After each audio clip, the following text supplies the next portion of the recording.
স্বাগত আজকের বাংলাদেশে। আপনাদের সাথে আছে আমি খালেদ মহিউদ্দিন।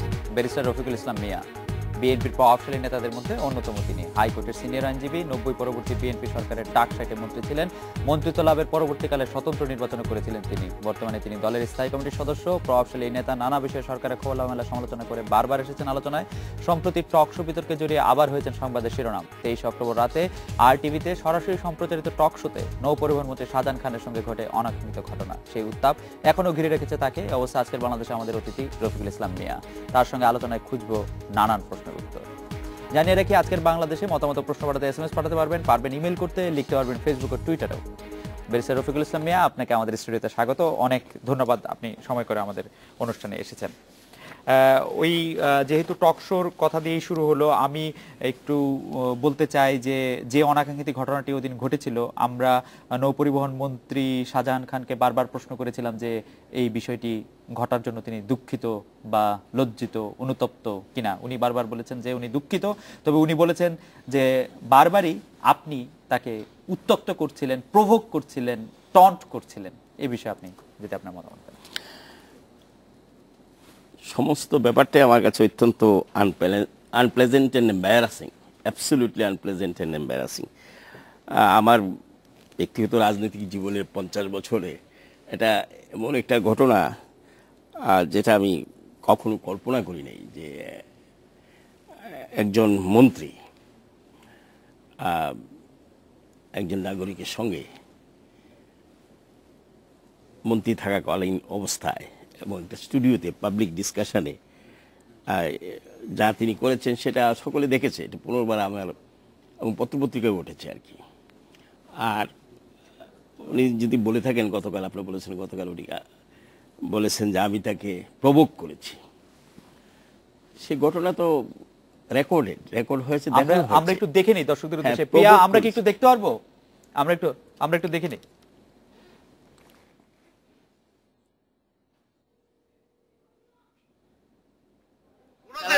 যোগাযোগ মন্ত্রী রাখেন, আমাকে বলতে দেন, আপনি বলবেন।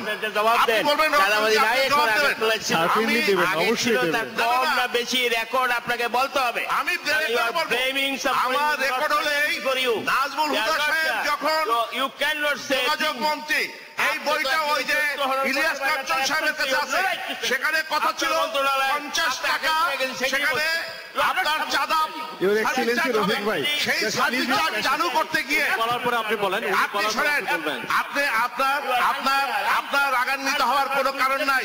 এতক্ষণ যে আপনার একজন এমপি কথা বললেন, সেই কথা আপনি শুনতে পাচ্ছেন। আমি বলবো সত্যি কথা, আপনারা লুটপাট করেছেন, আপনারা নির্যাতন করেছেন, মারামারি করবেন নাকি বুঝতে পারছি। শুনতে তো ব্যথা হবেই, শুনতে ব্যথা রাখবে না।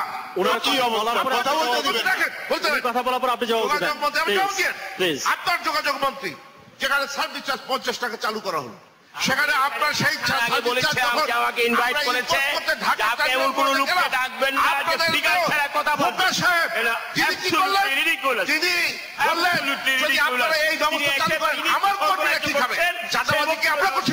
চাঁদাবাজির সরকারে যে আপনারা সৃষ্টি করেছিলেন, এই ঢাকা শহর বাংলাদেশের কতগুলো ইউনিয়ন দখল করেছিলেন আপনারা। লালমনিরহাট, নাটক, বিভিন্ন জায়গায় এবং সেই চাঁদাবাজি আপনারা করেছিলেন। আপনি যা দেখিয়েছেন সেটা ঘটনাটার মানে সম্পূর্ণ ঘটনা, যেই ঘটনাকে আসলে পত্রিকায় উঠেছে তার কিছুই আপনি দেখেন না, কারণ পুরো কাট মানে হয়তো আপনি যখন সে তেরে মারবার জন্য উঠলেন, দ্যাট ইজ দ্য পয়েন্ট। এখানে ডিসকাশন হয়েছে, ডিসকাশনে তিনি বলেছেন, আমার যখন আলোচনা যখন শুরু করেন তখনই সঞ্চালক বলেছিলেন যে আপনারা প্রশ্ন করতে পারবেন, যিনি বক্তব্য দেন তার প্রশ্ন করতে পারবেন, এবং সেই প্রশ্নের জবাব উনি, যেটাকে আপনি বলতে পারেন ইন্টারভেনশন, এবং আপনি ইন্টারভেনারের রোল প্লে করতে পারেন, মানে কোনো একটা প্রশ্ন। তিনি যখনই প্রথম বললেন আব্বাস সাহেব এবং মির্জা আব্বাস সাহেব এবং কয়েশ্বর সাহেব চাঁদা দিচ্ছেন বা মন্ত্রীরা বা বিএনপি, আমি তা ওনাকে প্রশ্ন করেছি ইন্টারভেনশন, যেহেতু বলেছেন ইন্টারভেন করতে হবে, আমি জিজ্ঞেস করেছি। সঞ্চালক বারবার আপনাকে অনুরোধ করছিলেন যে আমি সঞ্চালক যে অনুরোধ করেছেন তার আগে সঞ্চালক বলেছে আপনি প্রশ্ন করতে। আমি প্রশ্ন করেছি বর্তমানে দুর্নীতি বেশি হয়েছে না আগে হয়েছে, সেই প্রশ্ন করার সুযোগ আমাকে সঞ্চালক প্রথমেই বলেছেন আপনি করতে পারেন, আমি জবাবটা পেতে পারি। এবং একই রকম প্রশ্ন একই প্রশ্ন আপনি বারবার না আমি না, আমি পরে এর আগে 4 জন প্রশ্ন করেছে, তার জবাব দিয়েছে। জি, যেমন যে উনিও বলছিলেন যে উনি জবাব দিবেন, কিন্তু উনি কথা শুরু করার ক্ষেত্রে আপনি কথা বলছিলেন। আমি সেটাই বলছি, আপনি জবাব দেন, তখন সঙ্গে সঙ্গে জবাব দিয়েছে। যেমন দৈনিক ইনকলাবের সিটি এডিটর জাকারিয়া কাজল প্রশ্ন করে 4 বার, সেটা জবাব সঙ্গে সঙ্গে দিয়েছে। তারপর যেমন আমাদেরও বিএনপির যে একজন এমপি ছিলেন, মহিলা এমপি তিনি প্রশ্ন, সেটার জবাব দিয়েছেন। তারপর সঙ্গে সঙ্গে জবাব, পরে না, সঙ্গে জবাব দিয়েছেন। এবং আপনার নিরাপদ সড়ক চাই আন্দোলনের ইলিয়াস কাঞ্চন 4টি প্রশ্ন করেছেন, প্রশ্নকর্তা সঙ্গে সঙ্গে জবাব দিয়েছেন। আমি যেটা চেয়েছি, আপনি শুধু বলেন যে আপনি তো বলতেছেন বিএনপি আমলের সময় চাঁদাবাজি হয়েছে, দুর্নীতি হয়েছে, এখন এটা বেশি হয়েছে না আগে বেশি হয়েছে, জাস্ট একটা সিম্পল করছেন, যেটার জবাব উনি জবাব দেওয়ার সুযোগ দিতে বলছে। তো এবং কি যিনি সঞ্চালক তিনিও বলতে পারতেন যে জবাবটা দিয়ে দেন, উনি জবাব দিলে that's bring to the end of the whole thing, এরপরে আর কোনো কিছু থাকার কথা না, উনি জবাবটা ফিনিশ। এই ক্ষেত্রে সঞ্চালক তিনি সেখানে থামেন নাই, বিষয়বস্তু ছিল, উনি যখন বলছিলেন আপনি বলছিলেন, শেষ করে দেন আমাকে, বিষয়বস্তু ছিল নির্বিঘ্ন নিরাপদ। জি জি, নির্বিঘ্ন নিরাপদ পূজা এবং ঈদের সময়। কিন্তু হতে হতে উনি এই পর্যায়ে চলে গেলেন, তিনি বলেন চক্ষু উঠাই নেবেন, মারবেন, দেখবেন, সে সবকিছু করতে পারে, এবং সিট থেকে উঠে গেলেন এবং মারবার জন্য হাত পা গুছিয়ে গেলেন, তার কিছুই আপনি দেখেননি। আপনাকে তাকে তার সময় কোন শব্দ উচ্চারণ, এই যে যতক্ষণ ওইটা ওরা রেকর্ড করে না, এটা রেকর্ড করে না, কারণ ওইটাই তো বিষয়বস্তু না। আলোচনায় আমি ওনাকে কি বলছি, উনি কি বলছে, সেটা তো বিষয়বস্তু ছিল না। একজন মন্ত্রী দেশের মন্ত্রী থাকাকালীন ক্ষমতার অ্যাবিউজ অফ পাওয়ার একটু সাম কতটুকু এক্সটেন্টে যে সিট থেকে উঠে আরেকজন নাগরিককে মারতে যেতে পারে, বলে যে তোমার জীব, মানে আমি বহুজনের কি বলেছি, চক্ষু তুলে বলেছি, তুই আমাকে চিনিস, তোর চক্ষু আমি তুলে দেব, তুই চিনিস, তার বলছে আমি সব করতে পারি, আমি শাহজাহান খান, বহুজনের চক্ষু আমি তুলেছি। আপনি সেই কথা না এনে আমি কি কথা বলছি, উনি কি কথা বলছে সেটাই এনেছেন। আমরা শুরুটা থেকে দেখতে চাইছিলাম ইউটিউবের বইটাকে provocation, what is the definition of provocation. যেমন আপনি কথা বলছেন, আমি যদি সব কথার ক্ষেত্রে আপনাকে কথা বলার ক্ষেত্রে যদি যখন এ করি, সেই ক্ষেত্রে আপনি হয়তো আমি আপনাকে মারতে আসতে পারি না, মারতে আসতে পারি না, সেটা অবশ্যই অন্যায় করেছেন। বন্ধ করে হাত তুলে বলতে পারে, এই বেটা তোর চোখ আমি তুলে ফেলবো, জিহ্বা আমি কেটে ফেলবো, তোর বহুজনকে আমি মেরেছি, তুই আমাকে চিনিস না, আমি বলেছেন আমি আপনি কথা বলছেন, আমি জবাব দেই নাই, বা আপনি কথা আমি কথা বলছি, আপনি জবাব দেন নাই, আপনি কথা বলছেন যে আপনি ক্রমাগতভাবে তাদেরকে চোর বলে যাচ্ছেন। আপনি সেটা দেখেছেন, আমি যে কথা বলছি, আমি যে কথা বলছি সেটা হলো আমি চোর বলি না। যখন তিনি বারবার আবার চোর চোর চোর, বিএনপি চুরি করছে, বেগম জিয়া শুরু করে তার ছেলে সমস্ত কিছু কথা বলেছে, সেগুলো তো এখন আসছে নাই। আসার পর তখন আমি বলেছি আপনাদের সম্পর্কে বাংলাদেশের সর্বশ্রেষ্ঠ সাংবাদিক জনাব মুসা সাহেব লিখিত, রিটেন, মৌখিক না, পারবেন না, লিখিত আর্টিকেল লিখেছেন, যেটা দৈনিক পত্রিকায় ছাপা হয়েছে, প্রথম আলোর মতো পত্রিকায় ছাপা হয়েছে। এবং তিনি বলেছেন এই আওয়ামী লীগের দেখলে এরা হলমার্কের চুরি থেকে আরম্ভ করে, শেয়ার বাজারের চুরি থেকে আরম্ভ করে, এবং পদ্মা সেতুর চুরি থেকে আরম্ভ করে, এবং রেলওয়ের চুরি থেকে আরম্ভ করে সর্বত্র যে চুরি চুরি চুরি তারা করেছে, সুতরাং তোমরা তাদেরকে দেখলে বলবে চোর চোর। মুসা ভাইয়ের এই কথাটা আপনি নিয়েছেন, মুসা ভাই আরো অনেক কথা আপনাদের সম্পর্কে বলেছেন, এই কথাটা নেই, আমি বলেছি যে এই কথাটা আমি বলি নাই, জনাব মুসা সাহেব বলেছেন। আমি আর তারপরে তিনি গতকাল পরশুদিন একটা বলতে দিয়েছেন, এই পত্রিকা হচ্ছে এখানে বলছেন কি আমি নাকি প্রধানমন্ত্রীকে চোর বলেছি। সম্পূর্ণ অসত্য কথা, আমি প্রধানমন্ত্রীকে চোর, আমি যাহা বলিয়াছি তা হলো জনাব মুসা সাহেব সে আর্টিকেলে বলেছেন যে সর্বত্র সেই শেয়ার বাজার থেকে আরম্ভ করে, হলমার্ক থেকে আরম্ভ করে, পদ্মা সেতু থেকে আরম্ভ করে, রেলওয়ে থেকে আরম্ভ করে, ইলেকট্রিসিটি থেকে আরম্ভ করে সবখানে চোর চোর চোর চুরি হচ্ছে, আপনারা তাদেরকে দেখলে বলবেন চোর। আমি বলছি যে আপনারা সত্য কথা বলছেন। কখন বলছি? যখন তিনি বললেন না, যখন তিনি বললেন জনাব শাহজাহান খান সাহেব বললেন যে বিএনপি চোর, বিএনপি দুর্নীতি করছে, তখন আমি তার আগে আমি ওনাকে চোর, আমি শুধু তার আগে যেটা করেছি সেটা আমি জানতে চেয়েছি। আপনি বলছেন চাঁদাবাজি, কারণ ডিসকাশনের বিষয়বস্তু ছিল নিরাপদ সড়ক, এবং নিরাপদ সড়কের ব্যাপারে অনেক বক্তা বলেছেন শুধুমাত্র চাঁদাবাজির কারণে সড়কটা নিরাপদ হচ্ছে না।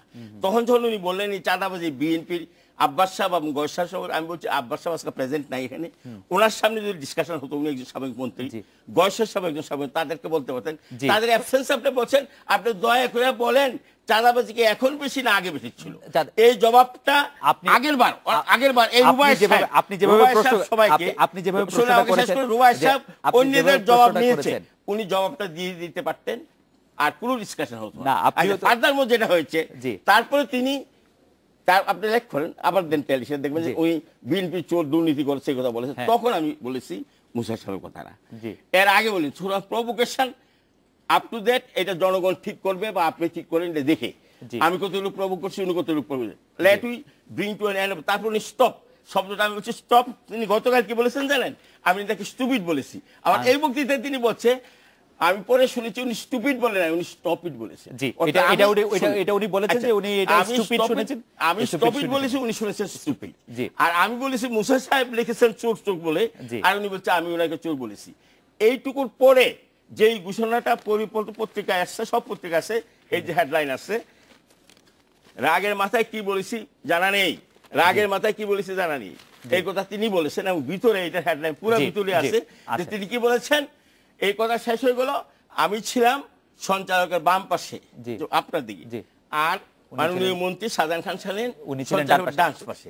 ডান পাশ থেকে তিনি হাতটা উঠিয়ে তার মুখের সামনে দিয়া, সঞ্চালকের মুখের সামনে দিয়ে আমার দেখেছি যে আপনিও হাত তুলেছেন। না, আমি হাত তুলে বলছি প্লিজ আপনি হাতটা নামান, প্রায় একই সময় হাত তুলেছেন। আমি তাকে বলেছি আপনি সঙ্গে জিজ্ঞেস করেন, আমি বলছি আপনি হাতটা এভাবে তুলছেন কেন, আপনি নামান।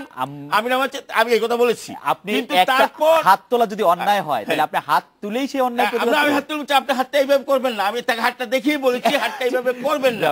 তারপর যেটা হলো আমাকে শেষ করতে দেন পার্টটা, তারপর তিনি কি করলেন, তিনি ওখান থেকে উঠলেন।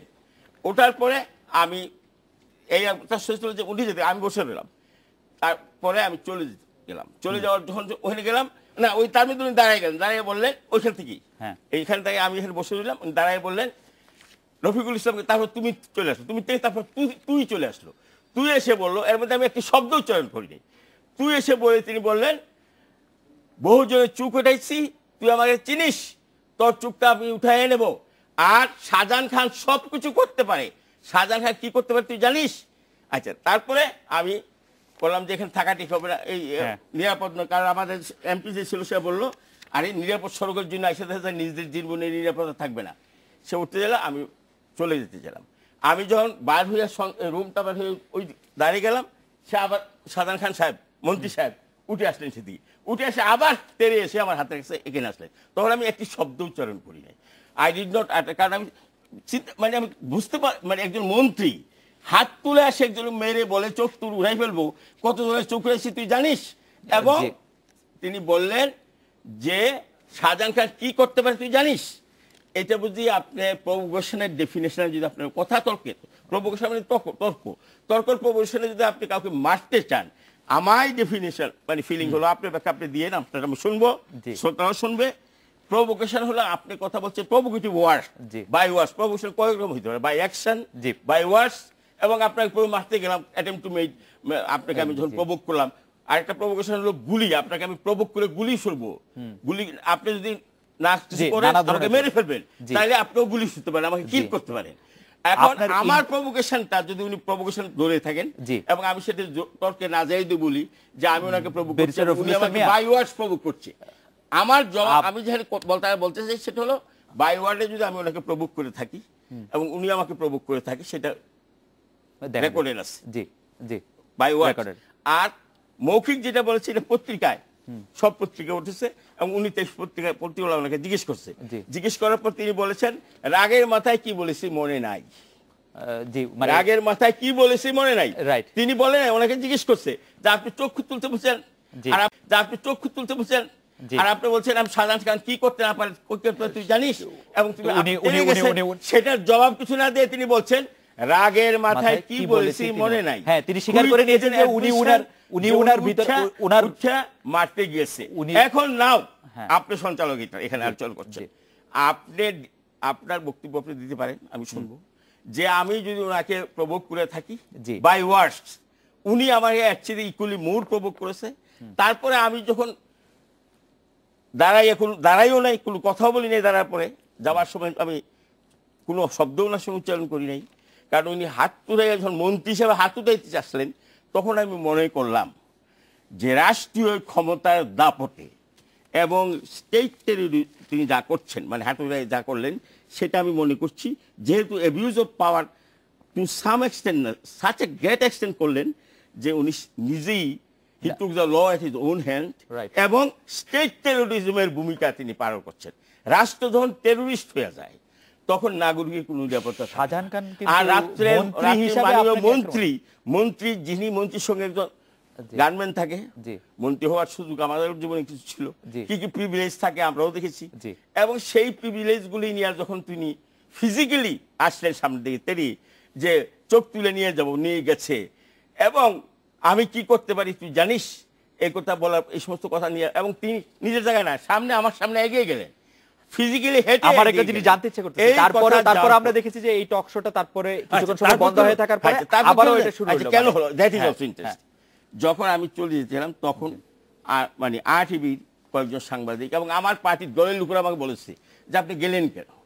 আরটিভির সাংবাদিকরা বললেন যে আপনি উঠে আসার পরে আপনার চেয়ারটা খালি থাকবে, তাহলে তারপরে সঞ্চালক এবং ওনারা যে সমস্ত কথা বলবে আপনার জবাব দেওয়ার কোনো কেউ থাকবে না।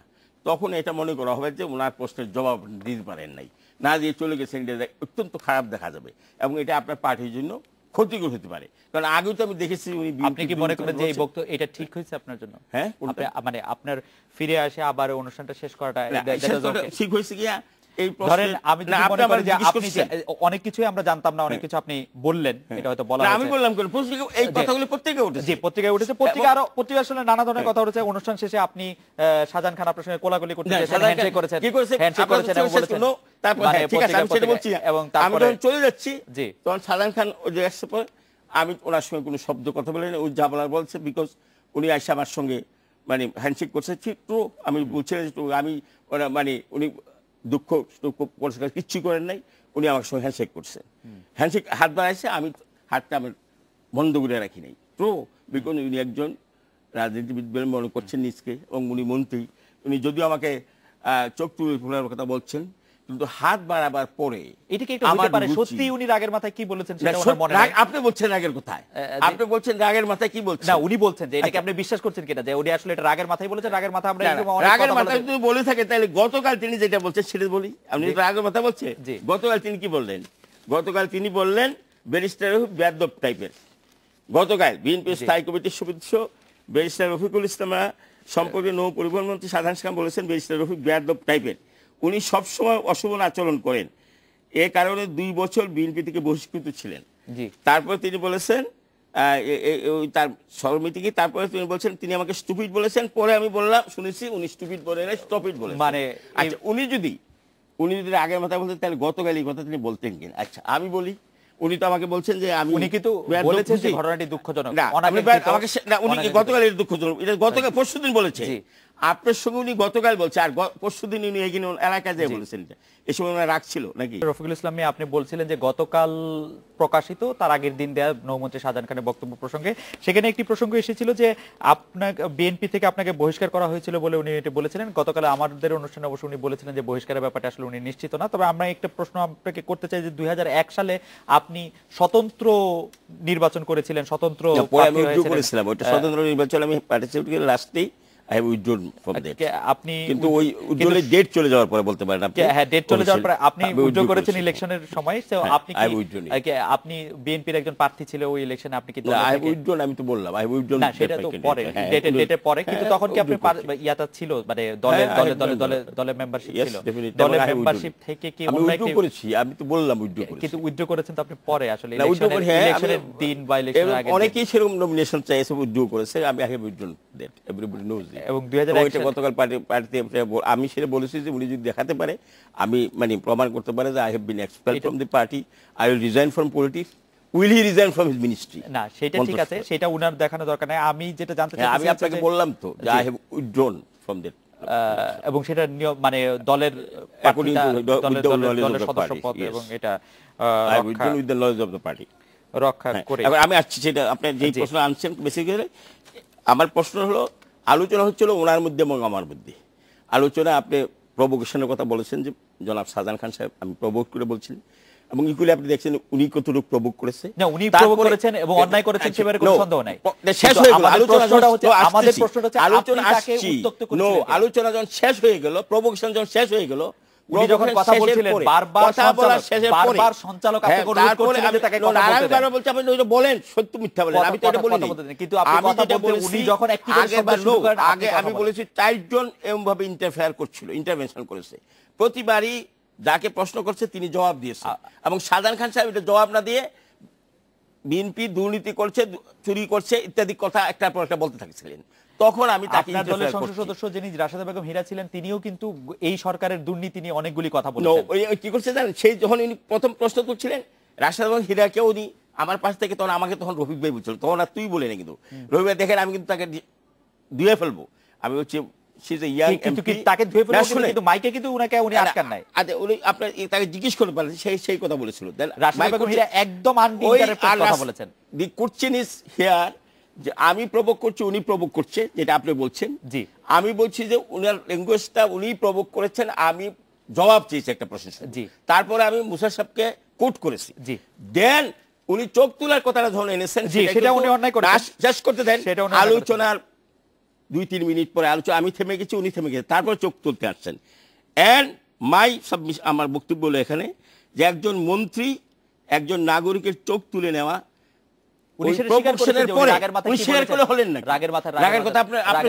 আমি কি আপনার চোখটা উঠাইতে পারি? রাগের মাথা দয়া করে আপনি এলাও করবেন আপনার চোখটা রাগের মাথা উঠাই দিই? না, রাগের মাথা তো উনি উঠান নাই, না উঠানোর কথা বলছেন, না উঠাইতে গেছেন কি উঠাইতে গেছেন, উঠানোর কথা বলছেন, না উঠানে আপনি বলছেন গেছে। আর আমার কাছে ফিজিক্যালি উনি আসছে, আপনি জিজ্ঞেস করেন যখন যারা ছিল সেখানে, আপনি এই কথা বলার আগে আপনি ওখানে ছিলেন না, আপনি মনির হায়দার সহ এখানে 14 জন ছিল, তাদের উনি ফিজিক্যালি উঠে গেছেন আমার কাছে, ফিজিক্যালি উঠে গেছেন। আপনি আগের মাথায় বলছেন পাশাপাশি বসেছিলেন, তারপরে তো উনি হাইটা উঠে গেছেন আমার কাছে অন্তত 30 গজ। আমি ওই দিকে গেছি, উনি ওই দিকে 30 গজ সামনে গেছেন। ঢাকার বাইরে না, আপনার শেষ করতে দেন লেগুসটা, সেটা হলো এটা abuse of power, state terrorism করেছেন উনি, ক্ষমতার অপব্যবহার করছেন মন্ত্রী হিসাবে, এবং ইন্টেনশনালি উনি আমাকে হার্ম করতে চেয়েছেন। ওনার মাইন্ডে মেলিস কাজ করেছে, এবং যে ইনগ্রিডিয়েন্ট ক্রিমিনাল ইন্টিমিডেশনের যে সমস্ত ইনগ্রিডিয়েন্ট ছিল সবগুলি ওনার ছিল, এবং এটা breach of likely to cause breach of মানে পিস অ্যাবসলিউটলি ছিল, এবং এটা তার হোল কন্ডাক্টটা ছিল মিসচিভ করা এবং threat to cause physical injury or even death, মানে চক্ষু উঠাইয়া মেরে ফেলা। একজন মানুষ, একজন মন্ত্রী, রাষ্ট্রের সমস্ত সুযোগ সুবিধা ভোগকারী, এবং সেখানে আপনি আদালতে যাবেন এই ব্যাপারটা নিয়ে? হ্যাঁ, আপনি এই ব্যাপারটা নিয়ে আদালতে যাবেন? আচ্ছা, আদালতে আপনার পক্ষ থেকে আমরা একটু ঢাকার বাইরে থেকে আমি আদালতে যাব কিনা সেটা আমি চিন্তা করে দেখব, সেটা আমি চিন্তা করে দেখব যাব কিনা। আইনজীবী উনি যেটা করেছেন, আমি আমার কাছে আপনার এই টক শোতে যতটুকু অ্যালাউড সেই আমি যাচ্ছি, আমি আপনার কাছে জানতে চাই, যেহেতু শাহজাহান খান সাহেব নাই, যে আপনি কোন নাগরিক, টক শোটা শেষ হয়ে গেল, তর্ক বিতর্কের মধ্যে আমি ওনার চোখ তুলতে যাই নাই, উনি আমার চোখ তুলতে যায়নি, যেটা আপনি দেখেছেন। দেখার পরে যেটা পত্রিকা আসছে, এবং আমি যেটা আপনাকে বলছি, এবং আপনি যে কোনো একজন এখানে যে উনি কত ফিট হাইটটা দৌড়াই দেয়া ওই দিক দিয়ে ঘুরে যেয়ে আমিও আর দিয়ে গেছি অন্তত 30-35 ইয়ে, উনি বলছেন তুই আমাকে চিনিস, তোর চক্ষু উঠাই ফেলবো, আমি অনেকের চক্ষু উঠাইছি, আমি সব করতে পারি। এইটার জন্য এইটা কি কোন রাষ্ট্রীয় ক্ষমতায় থাকাকালীন মন্ত্রী কোন নাগরিককে এরকম থ্রেট করে, তাকে কিল করার থ্রেট করা এবং তাকে গ্রিভিয়াস হার্ট করা? আপনি একজন স্বনামধন্য আইনজীবী, আমার সাধারণ নাগরিকের বিবেচনায়, আমার সাধারণ নাগরিকের বিবেচনায় এটা উনি করতে পারেন না। হ্যাঁ, এটা উনি করতে পারেন না, এটা উনি করতে পারেন না। আমার স্টেট টেরোরিজম বলবেন কিনা? আমি স্টেট টেরোরিজম বলবো না। কি বলবেন? উনি স্টেটের বাইরের একজন মানুষ, ইন্ডিভিজুয়াল হিসেবে সেই আচরণ আপনার সঙ্গে করেছেন, সেটা স্টেটের সাথে ছিলেন কিনা? তিনি আউটসাইডার ছিলেন, উনি মন্ত্রীত্বের পরিচয় দিয়ে মন্ত্রীর ওতে ছিলেন না, ওতে ছিলেন না, ওতে ছিলেন কিনা? আমি বলতে চাই যে ব্যক্তি শাহজাহান খানের কাজ, তার জন্য এটা ছিল কিনা? ওনার প্রিভিলেজ, ওনার কাছে সিকিউরিটি ছিল না, উনি আপনার সিকিউরিটি নিয়ে ওনা আপনার কাছে আসেন, ওনার সিকিউরিটি ছিল এবং রাষ্ট্রীয় সমস্ত সুযোগ ছিল। আমার মনে হয় যে এই বিষয়টি ওয়াজ এ মিনিস্টার নট, যখন এই কথা বলছেন তিনি মন্ত্রী ছিলেন কিনা? মন্ত্রী ছিলেন, মন্ত্রীর সাথে সাথে উনি সাধারণ মানুষ ছিলেন। আমরা মন্ত্রী থাকা অবস্থায়, আমরা মন্ত্রী থাকা অবস্থায় এরকম অনেক কথা বলি, যে কথাগুলি আসলে আমরা সাধারণ মানুষ হিসেবে, যেমন আপনি একদিন বলেছিলেন যে আপনি মাননীয় প্রধানমন্ত্রীর উদ্দেশ্যে একদিন বলেছিলেন যে তারও তার পিতার মতো অবস্থা হবে, সেটা আপনি অন রেকর্ড বলেছেন। হ্যাঁ, সেটা আপনি বলেছেন। আমার বিরুদ্ধে আপনি সাবেক মন্ত্রী, আপনি কোন মন্ত্রী কোন অংশে না আমি কি বলেছি আপনি বলেছেন আমি বলেছি আপনি মিসকোট করছেন again you are quoting wrongly no আপনি কি বলেছেন আমি বলি আপনাকে কি বলছি আমি বলছি যদি আপনি সভা সমিতি করতে না দেন যদি ওপেন পলিটিক্স দেশে না থাকে আপনি পুরো স্পিচটা আনেন পলিটিক্স এবং রেকর্ড আছে পিসটা যদি না থাকে যদি ওপেন পলিটিক্স সভা সমিতি না করা যায় পলিটিক্স করা না যায় তাহলে আন্ডারগ্রাউন্ড পলিটিক্স হবে আমরা আন্ডারগ্রাউন্ড পলিটিক্স বিশ্বাস করি না কনস্টিটিউশনাল পলিটিক্স আমরা বিশ্বাস করি আমরা ডেমোক্রেটিক পলিটিক্স বিশ্বাস করি আপনি যদি ডেমোক্রেটিক পলিটিক্স বন্ধ করে দেন তাহলে আন্ডারগ্রাউন্ড পলিটিক্স হবে হত্যা রাজনীতি হবে এবং সেই হত্যা রাজনীতি শুরু হয় গণতন্ত্র থাকবে না গণতন্ত্র না থাকলে আপনার পরিণতি ওরকম হতে পারে হবে বলেও বলি নেই আপনি সেটা জানেন হতে পারে শব্দটা বলছি এবং সেই জন্য আমার নামে 19টা কেস হয়েছে জনাব সম্পাদক সঞ্চালক সাহেব আমার নামে 19টা কেস এই কেসগুলি মাননীয় প্রধানমন্ত্রী করে নাই তার ওয়েলফেয়ার অনেক করছে আর গতকাল যে কেসটার কথা বলছেন আমাদের তরফ থেকে আমার মনে হয় আপনি এই বিষয়টি আদালতে আপনি আমি সেটা করব কিনা সেটা আমি ডিসাইড করব আপনি আনতে পারেন আমি কি করব কি না করব সেটা জি আপনি একজন স্বনামধন্য আইনজীবী আপনি এটি করতে পারেন আমি একটু চট্টগ্রামের আবাসিক প্রধান জনাব মামুন আব্দুল্লাহর কাছে যাব জনাব মামুন আব্দুল্লাহ আপনি আমাদের আলোচনা শুনছিলেন এতক্ষণ ধরে এবং আপনি কয়েকদিন ধরে বিষয়টি ফলো করছেন গতকাল শাহজাহান খান আমাদের অনুষ্ঠানে ছিলেন আপনিও সেটা দেখেছেন আপনি ব্যারিস্টার রফিকুল ইসলাম মিয়ার উদ্দেশ্যে আপনার কোনো প্রশ্ন আছে কিনা জনাব মামুন আব্দুল্লাহ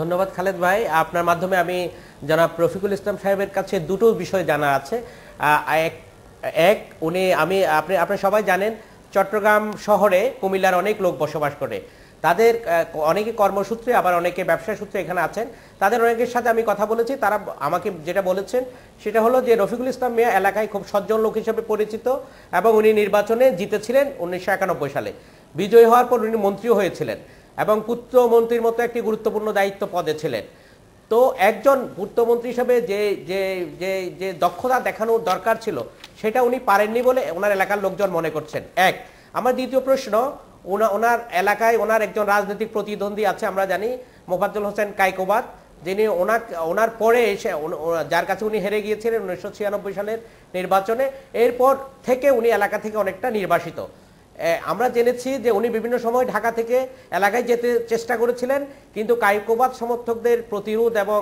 বাধার মুখে উনি যেতে পারেন নাই এরপর থেকে উনি মূলত রাজনীতির দীর্ঘদিন নির্বাসিতই ছিলেন এখন আমার প্রশ্ন ব্যারিস্টার রফিকুল ইসলাম মিয়ার কাছে যে এখন তো মোফাজ্জল হোসেন কায়কোবাদ দেশে নেই উনি আমরা জানি উনি 21 আগস্ট গ্রেনেড হামলার একজন চার্জশিটভুক্ত আসামি উনি বিদেশে অবস্থান করছেন এই সুযোগে ওনার যে এলাকায় ওখানে টিআর কাবিখার অনেক বরাদ্দ যাচ্ছে সরকারের ওই টাকাগুলো বিতরণ হচ্ছে না ফেরত যাচ্ছে এখন রফিকুল ইসলাম মিয়ার কাছে আমি জানতে চাইবো যে আপনি কি এই সুযোগে পরবর্তী নির্বাচনে আপনার এলাকায় যাবেন কিনা ওখান থেকে নির্বাচন করবেন কিনা আপনার এলাকার লোকজন এই বিষয়টা আমার কাছ থেকে জানতে চেয়েছে জনাব মামুন আব্দুল্লাহ আপনাকে অনেক ধন্যবাদ আমি একটু খুলনা থেকে সোহেল মাহমুদের অনুভূতি জানতে চাইবো বা আপনার কোনো প্রশ্ন থাকলে ব্যারিস্টার রফিকুল ইসলাম মিয়ার কাছে জনাব সোহেল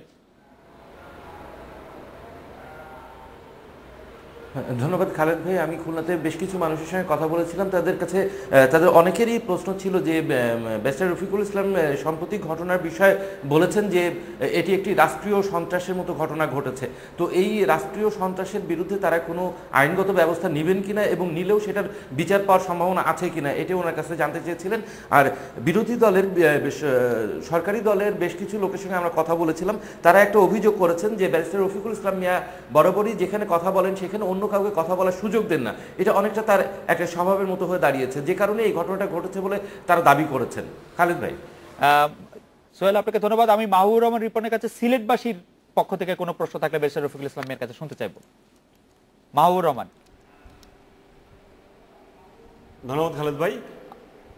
ধন্যবাদ খালেদ ভাই আমি ব্যারিস্টার রফিকুল ইসলাম মিয়া সাহেবের সাথে একটা প্রশ্ন আছে যেটা হচ্ছে যে সেদিন যে ঘটনা ঘটেছিল সে মূলত ওই পরিবহন সেক্টরের চাঁদাবাজি নিয়ে এই আলোচনার মাধ্যমে শুরু হয়েছিল কিন্তু সাধারণ মানুষের জিজ্ঞাসা আসলে কোনো সরকারের সময় পরিবহন সেক্টরের চাঁদাবাজি কমছে না মূলত দিন দিন বাড়ছে সেক্ষেত্রে বিএনপি সময় যে শুরু হওয়া যে চাঁদাবাজি সেটা দিন দিন বাড়ছে এটা নিয়ে ওনারা বরাবরই তর্কে বিতর্কে জড়িয়ে যান যে অমুক সরকারের সময় বেশি হয়েছে, এই সরকারের সময় কম হয়েছে। তবে সাধারণ মানুষের জিজ্ঞাসা হচ্ছে এই চাঁদাবাজি আসলে আদৌ বন্ধ হবে কিনা। বিএনপির তিনি যেহেতু ক্ষমতাধর একজন নেতা। জি, মাহবুবুর রহমান, এটা আপনাকে অনেক ধন্যবাদ। আমরা মাহবুবুর রহমান যে প্রশ্নটি করেছেন যে মানে এই চাঁদাবাজি আদৌ কোনোদিন বন্ধ হবে কিনা বা এটার অবস্থা, এবং বাকি দুজনের প্রশ্ন আপনি নিশ্চয়ই শুনেছেন। আমাদের অনেক দর্শক আমাদেরকে বিভিন্ন এসএমএস পাঠাচ্ছেন, তার মধ্যে একটি প্রধান একটি প্রশ্নের জনরা হচ্ছে এরকম যে আমি ব্যারিস্টার রফিকুল ইসলাম মিয়ার সাথে তর্কে জড়িয়ে পড়ছে কিনা বা আমি অন্য একটি পক্ষের লোক কিনা।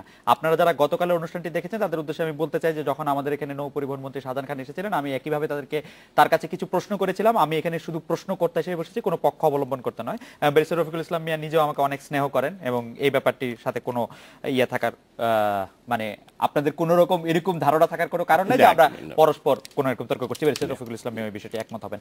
আমাদের চট্টগ্রাম থেকে, সিলেট থেকে এবং খুলনা থেকে প্রশ্ন, এই প্রশ্নগুলি চট্টগ্রাম থেকে যিনি প্রশ্ন করেছেন তিনি বলেছেন যে এখন জনাব কায়কুবাদ সাহেব নাই। তার জবাব হলো জনাব কায়কুবাদ সাহেবের বিরুদ্ধে একটি মামলা হয়েছে মাত্র। তার অর্থ এই নয় যে তিনি কোনো দোষী সাব্যস্ত হয়েছেন বা তিনি নির্বাচন করতে অযোগ্য ঘোষিত হয়েছেন। কাজেই সেখানে অন্য একজন ক্যান্ডিডেট বিএনপি দেওয়ার কোনো প্রশ্ন ওঠে না। He is not, he is according to law is absolutely capable to contest the election. কাজে ওনাকে বাদ দিয়ে নতুন ক্যান্ডিডেটের কথা বিএনপি ভাবছে বলে আমি মনে করি না। এবং আমি বিএনপি স্ট্যান্ডিং কমিটি মেম্বার হিসাবে ওনাকে আশ্বস্ত করতে চাই যে হি is not disqualified to become a member of parliament. কাজে আমার আর আমি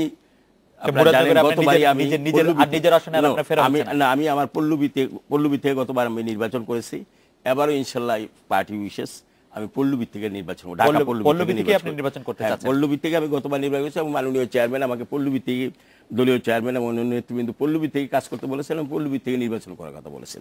আর তিনি আবার বলেছেন যে কাবিখার কাজটা তো কোনো এমপিরা করেন না এবং সেখানে যারা করছেন সেটা এমপির অ্যাবসেন্সে বা অন্য জাতীয় যে সমস্ত ক্ষেত্রে এমপি রয়েছে সেই ক্ষেত্রে পর্যন্ত মহিলা এমপি যেন দলীয় এমপি নেয় আওয়ামী লীগের মহিলা এমপিরা এই কাজগুলি করে থাকে, এই ক্ষেত্রেও মহিলা এমপি করছেন। সুতরাং আমার সেখানে যে কাবিখার গম বিতরণ করার কোনো সুযোগ আছে বলে মনে করি না। আরেকটা তিনি বলেছেন যে আমি পূর্তমন্ত্রী হিসাবে কি ছিলাম, সেটার জবাব আমি যারা এই ঢাকা শহরে পূর্তমন্ত্রী যে সমস্ত কাজ কি করেছে না করেছে ওনার অভিমত উনি নিশ্চয়ই দিতে পারেন এবং উনি নিশ্চয়ই আমাকে গণতন্ত্রের সেই অধিকার ওনার রয়েছে যে আমি পূর্তমন্ত্রী হিসাবে ফেল করেছি। আবার অন্যরা যারা আমাকে পছন্দ করেন তারা হয়তো বলছে আই ওয়াজ দ্য মোস্ট মানে সাকসেসফুল পত্রমন্ত্রী, সেই কথা আমি হাজার হাজার পেয়েছি। সুতরাং সেই নিয়ে আমি ওনার সঙ্গে তর্ক করতে চাই না। উনি ওনার অভিমত দিয়েছেন, সেই অভিমত দেওয়ার অধিকার তার রয়েছে। তবে মুরাদনগরে যে আবার যেহেতু মুরাদনগর ক্যান্ডিডেট রয়েছেন এবং তিনি বারবার এমপি হয়েছেন, সেখানে আমি মুরাদনগর যাওয়ার প্রশ্ন আমার সেই কনস্টিটিউয়েন্সি নয়। আমরা যদি পরের প্রশ্নতে ফিরে যাই, দ্বিতীয় প্রশ্নটা তিনি বলেছেন কথা বলতে দেওয়া। কথা আপনার এখানে আমি বহুবার এসেছি এবং এখানে অনেক শ্রোতার সঙ্গে আমি মানে রিড করেছি এবং প্রত্যেকবারই যার যার কথা সে বলেছে, আমি কাউকে কথা বলতে দেই না। এই কথা যদি বলার কথা সত্য হতো তাহলে এই যে বর্তমান স্বরাষ্ট্রমন্ত্রী রয়েছে তার সঙ্গে আমি 12টা টক শোতে কথা বলেছি। মহিউদ্দিন খান আলমগীরের সঙ্গে আমি যদি কথা বলতে না দিতাম, আপনার তার সাক্ষী আছে, হুমায়ুন হোসেন ওদের সঙ্গে আছে, তার কাছে 20টা টক শোতে অ্যাডভোকেট শাহজাহান খান সাহেবের সঙ্গে আমি কথা বলে দিতে। সুতরাং আমি কথা বলতে দেই না, এই কথা যে কত রকম সত্য নয় তার প্রমাণ মনে হয় আপনি নিজেই দিতে পারেন। কিন্তু আজকে আমাদের অনেক দর্শক বলছেন আজকে আপনি আমাকে কথা বলতে দিচ্ছেন না। ঠিক আছে, আপনাকে কথা বলতে দেন, তার কারণ হলো যে আপনি দিচ্ছেন না। একজন যে প্রশ্ন করছে আপনাকে যে আপনি আবার পার্টি হয়ে যান কিনা, কারণ আপনি ঘটনাস্থলে ছিলেন না, ঘটনাস্থলে ছিলেন না এবং আমার এবং শাহজাহান সাহেবের তর্কের পরে, তর্ক থেমে যাওয়ার পরে শাহজাহান সাহেব যে দৈহিকভাবে আমাকে ফিজিক্যাল টর্চার করার জন্য সেটা আপনি দেখান না এবং আপনি দেখেনও নাই এবং সেটা আপনার রেকর্ডেরও নাই।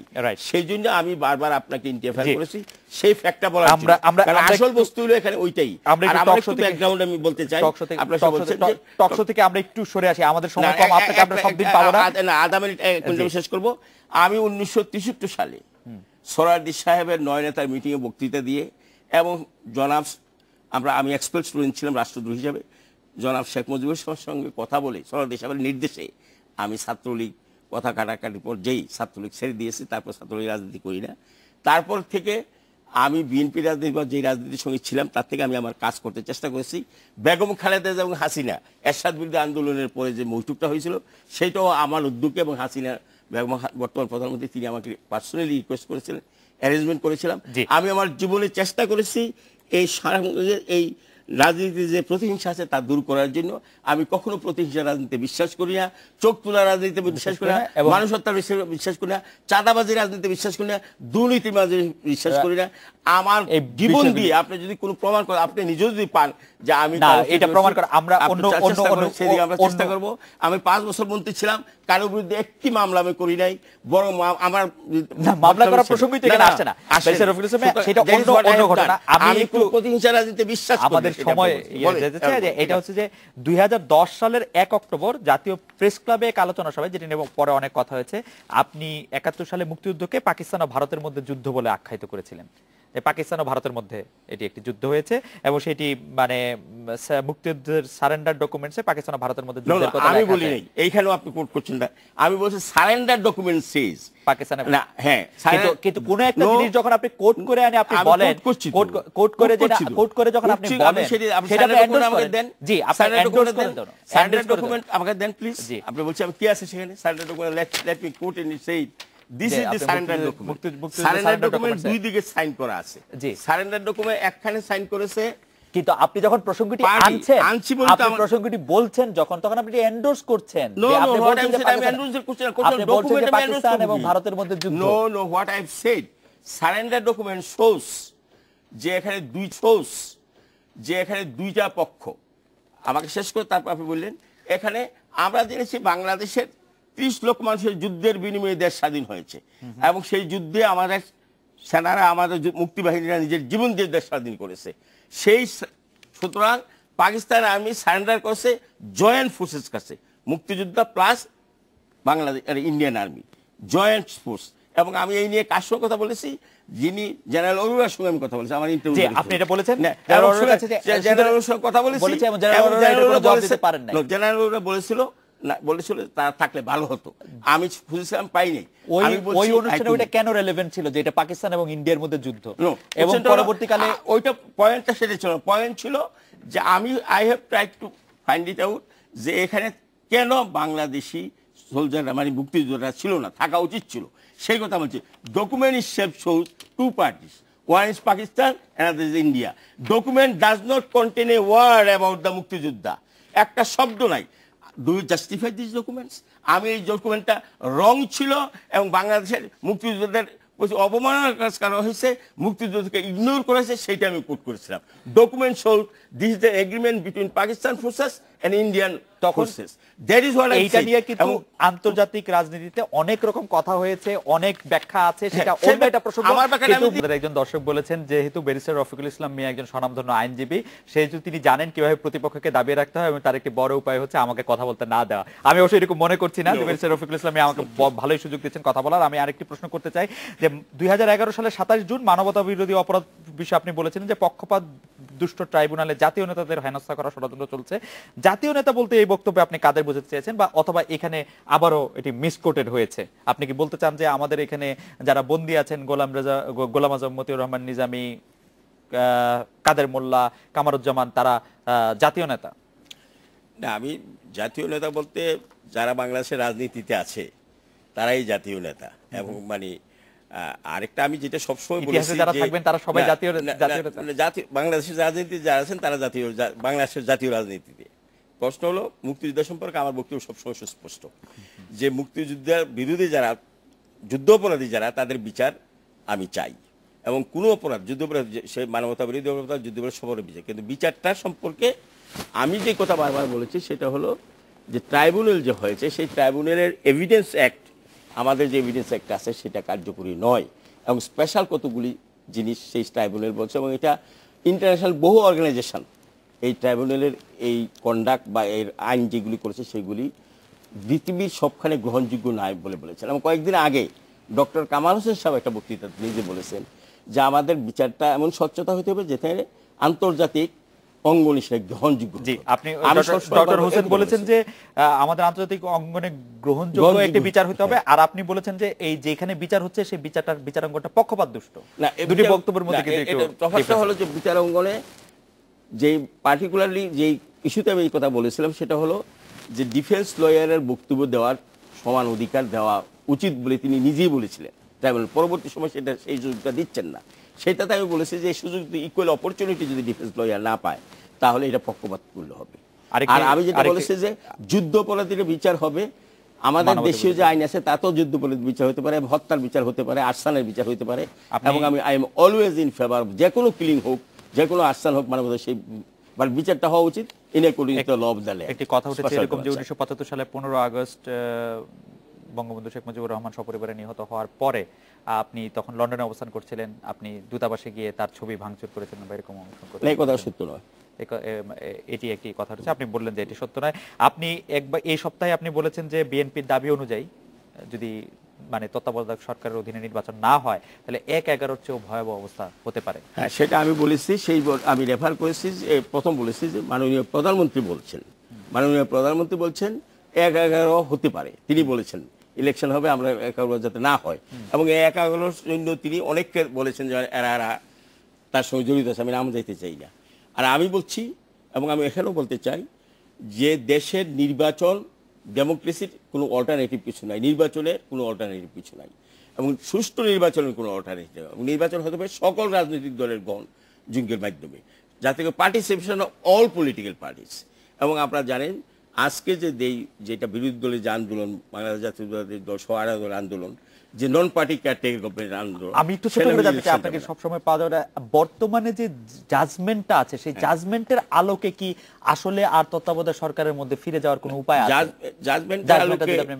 জাজমেন্টটাকে মানার প্রশ্নে আমি ব্যক্তিগতভাবে জাজমেন্টটাকে মানতে পারছি না, এই কারণে যে জাজমেন্টের তিনি 11ই মে যে জাজমেন্ট দিয়েছিলেন 2011 সালে, সেখানে জাজমেন্টে তিনি বলেছিলেন 10ম এবং 11শ সংসদ নির্বাচন নন পার্টি ক্যাটাগরি গভর্নমেন্ট, শব্দটা দেখেন, নন পার্টি ক্যাটাগরি গভর্নমেন্টের আন্ডারে হবে।